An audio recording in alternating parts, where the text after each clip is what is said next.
The time is 1 p.m. Good afternoon and welcome to the news on Splash 105.5 FM, the Integrity Station. I'm Charity Jerome. First, the news headlines. National Assembly urges President Buhari to rejig security architecture. Customs intercept illegal drugs worth 819 million naira in Imo. On the foreign scene, United States announces sanctions on Myanmar leaders. And in sports, Manchester City set record run to cruise into FA Cup quarterfinals. Details of these and more coming shortly.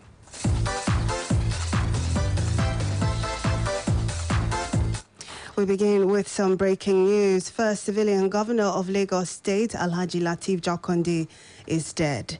He reportedly died today at the age of 91. Jakonde, a.k.a. Baba Kekere, brought a lot of development to Lagos as governor between October 1st, 1979 and December 31st, 1983, in line with the 5 cardinal programs of the Unity Party of Nigeria, founded by a former premier of the Western region, Chief Obafemi Awolowo.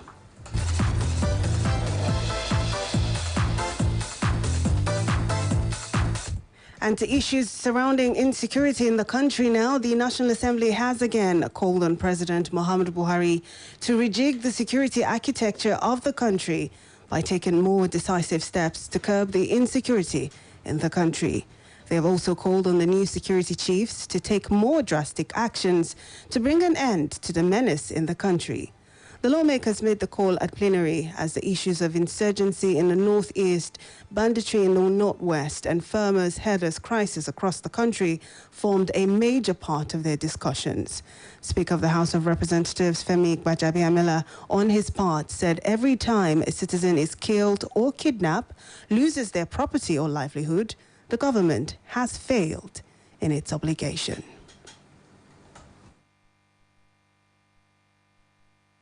The true test of government is in our ability to protect the most vulnerable amongst us.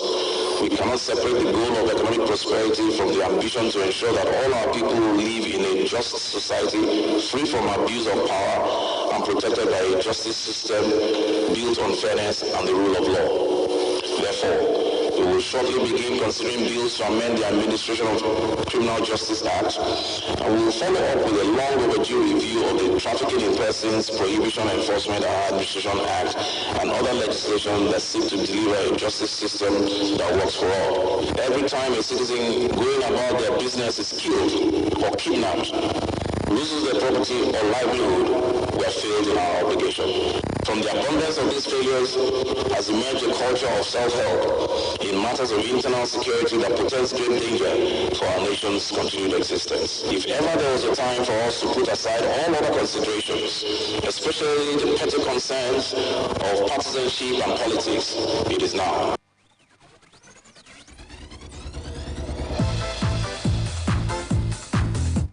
Meanwhile, Coalition of Northern Groups, CNG, has urged the federal government to support Sheikh Ahmed Gumi's initiative by granting amnesty to bandits terrorizing the region.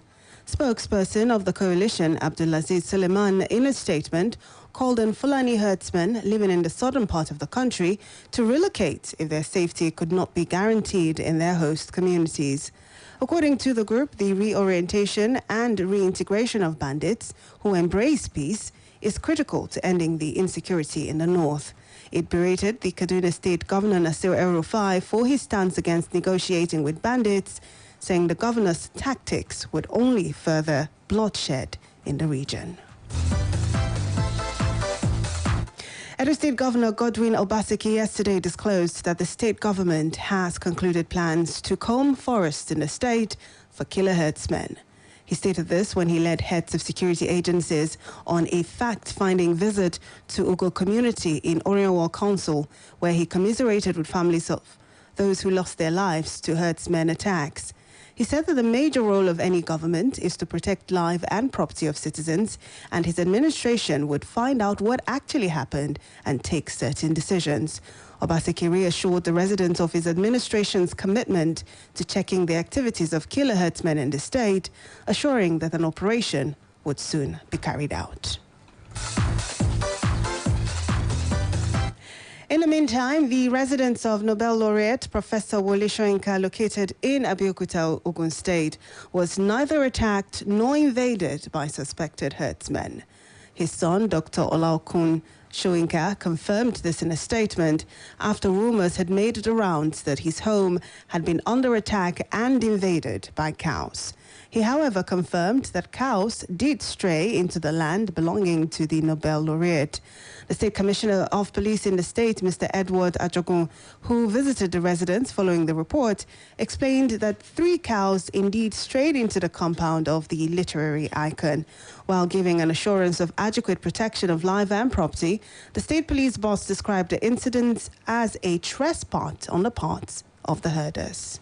3 of the cows that the guy was driving straight into the compound of the Nobel laureate are not more than about 20 meters away from the entrance, and they were immediately chased out. I also learned that even our highly revered Nobel laureate even saw the cows heading towards his compound, and of course directed that they should be chased away, and they were chased away. The cows are owned by a gentleman by the name of, what's his name? Kasim Toriola, who is a Yoruba chap, and that is his big joy of everything. Although the cows were being, he's the cow in charge of a Fulani tribe, so the cows are not owned by any Fulani man, but the person in charge of the cow is a young man, Fulani rice. Away from that now to other stories. The Independent Petroleum Marketers of Nigeria, Independent Marketers Branch of Nupeng, and the Petroleum Tanker Drivers, Oyo Osun Branch, have given the Nigeria National Petroleum Corporation a 24-hour ultimatum to scrap out Customer Express, a new mode of payment introduced by NNPC, or be ready for a strike action. The zonal chairman of IPMAN, Mr.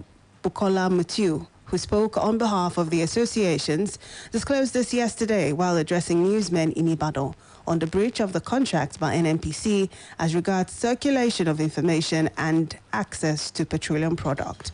Mr. Bukola noted that over the years, NNPC have marginalized IPMAN members against major marketers in the area of supply, which was contrary to the agreement signed by both parties, with addition that the new mode of payment was another move to further frustrate the marketers out of business. He expressed displeasure over NNPC's move to call off loading of petroleum products its members without proper notification, adding that a lot of them had close to ₦1 billion already paid into the system via the previous payment plan. It interests you to know that PPMC, NNPC, over the years has failed us in terms of agreement in the area of products allocated to our members. In the area of petrol, in the agreement, we are to be given 300,000 liters per month, that is 10 trucks. But reverse is the case. We are being given 1 truck in 2 or 3 months. On the AGO, that is diesel and kerosene, over 10 years, that we have no privilege to that. ITMA members are cash and carry, who depend mostly on bank loan to finance their businesses. Unlike our counterparts, major marketers, who are credit marketers, who load before they pay any amount to federal government or NNPC. There is no formal communication to us as regards this new mode of payments. In lieu of this, we are not comfortable with the way they want to go about it. Describing the new portal as ambiguous, unrealistic, and alien, Mutiu, alongside Chairman of IBM, Lawal Taufik, and his PTD counterparts, Babalola Kende, called for a reversal to the previous mode of payment, else the downing of tools from Thursday. The association, however, informed members of the public to brace up for an orchestrated closure of all independent filling stations across the zone if NNPC refuses to heed their demands. On EndSARS now, a senior advocate of Nigeria, Mr. Femi Falana, has asked the Central Bank of Nigeria to stay out of politics and stick to the business of banking. Falona's call was made in reaction to the unfreezing of bank accounts belonging to 20 EndSARS promoters. Following the EndSARS protests that rocked the country in October 2020, the CBN obtained an injunction from the court to seize the accounts of certain individuals and a public affairs company linked to the EndSARS protests, a move which Mr. Falona describes as a case of intimidation. The human rights lawyer argued that the Apex Bank went out of its way and urged the CBN to desist from jumping into the political arena by attempting to freeze the accounts of people who are involved in the struggle, one way or the other, against the government. The government cannot file any appeal because the government had withdrawn all the applications filed, and so they struck out the case of the central bank. I do hope that sufficient lessons have been learned, particularly by the central bank, to desist from jumping into the political arena by attempting to freeze the accounts of people who were involved or who are involved in the struggle one way or the other against the government. So when the central bank does that, you have left the business of banking and then you strain into the political terrain. And it's a dangerous terrain. The CBN misled the court into believing that grave offenses have been committed and we needed time to investigate them. No attempt was made by the central bank to investigate anybody. None of my clients was invited for questioning because no offense was committed. And that's why the central bank will have to be more circumspect in future, because my clients are going to court to challenge the gross violations of their right to property.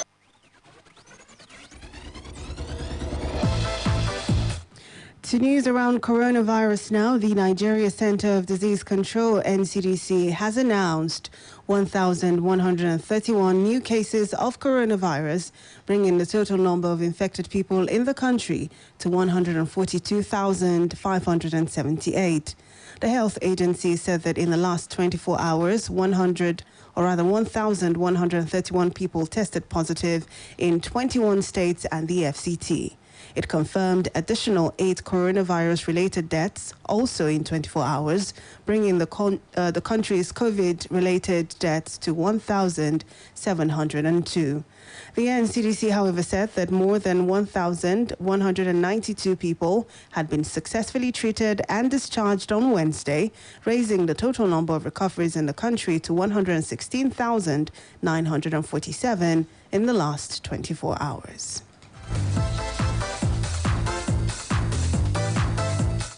The Nigeria Customs Service Federal Operations Unit Zone C, Owerri, has intercepted 1,024 cartons of contraband drugs with duty paid value of 819 million naira. According to the area controller of customs, Yusuf Lawan, the drugs which were intercepted along the Ofusu-Benin Expressway were identified as Colcap's medicament, illegally shipped into the country from India without NAFDAC certification, while also displaying some other seized items like bags of foreign rice, vehicles, and second-hand clothing. Controller Lowell said his men are readily prepared to fight the menace of smuggling in the zone. He advised smugglers to look for other means of livelihood and desist from economic sabotage. You're still listening to the news at 1 p.m. here on Splash 105.5 FM. Still ahead, United States announces sanctions on Myanmar leaders. And in sports, Manchester City set record run to cruise into FA Cup quarterfinals. We'll take a short break now. When we come back, we'll bring you details of these and other stories. Don't go away.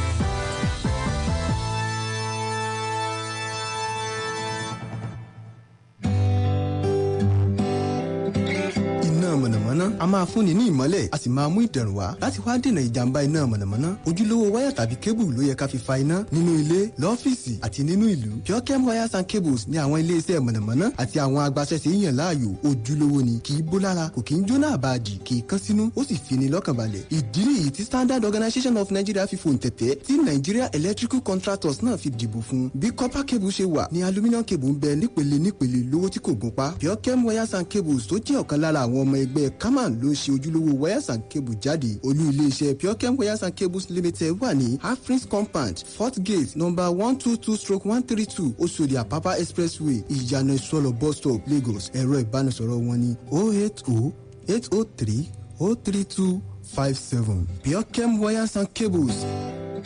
Ìrọ̀rùn fi iná mọ̀nàmọ́ná.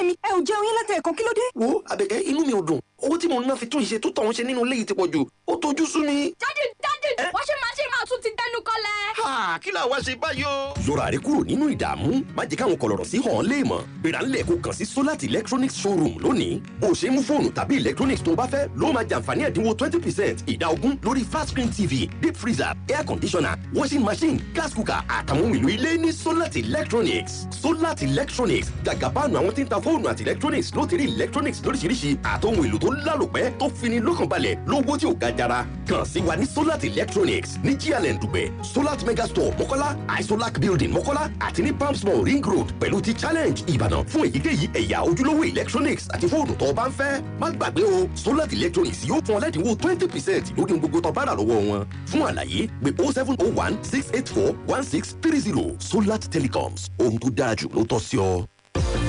Race up for the future. Study nursing, doctor of physiotherapy, medical laboratory science, accounting with ICANN professional certification, mass communication, criminology and security studies, software engineering, cybersecurity, biotechnology, and other relevant courses at Christland University, Abeokuta, the university arm of Christland Schools. Christland University is a world-class university with state-of-the-art laboratories, libraries, studio, entrepreneurship certification, and good accommodation within a conducive environment for learning. At Christland University, transfer to 200 and 300 levels are available at affordable rates. Top-up conversion programs are also available. Our upcoming program is law. Our fees are affordable with flexible payment plan. To apply, visit www.christlanduniversity.edu.ng or call 0813-266-3928 and 0802-304-6920. Grab this opportunity at Christland University, intellectual radiance.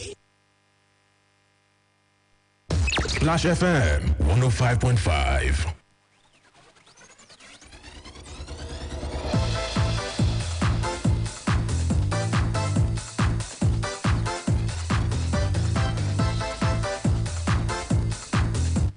Well, thank you so much for staying with us here on the news at 1 p.m. on Splash 105.5 FM. Turning now to the foreign scene, U.S. President Joe Biden has approved an executive order to impose sanctions on the leaders of Myanmar's coup. The measures will be focused on military leaders, their family members, and businesses linked to them. Steps are also being taken to block access by the military to $1 billion of government funds held in the U.S. The sanctions come as a woman who was shot in the head during protests against the coup fights for her life at a hospital in the capital, Naypyidaw. There have been reports of other serious injuries as police have increased their use of force, but no deaths have been recorded so far.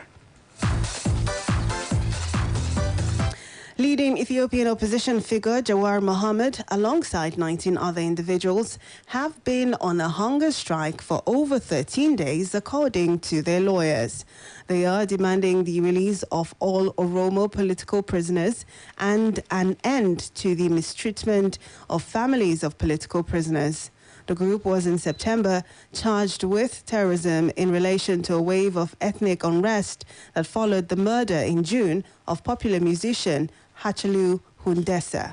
More than 150 died in the violence after the ethnic Oromo performer was gunned down in Addis Ababa. Finally, to some sports now. Manchester City broke the English football record for consecutive wins by a top-flight club by beating Swansea 3-1 yesterday to reach the FA Cup quarter-finals.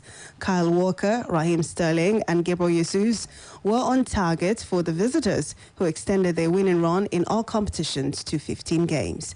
Victory was also Pep Guardiola's 200th in 268 games as City boss, with the Premier League leaders still on course for a historic quadruple of trophies.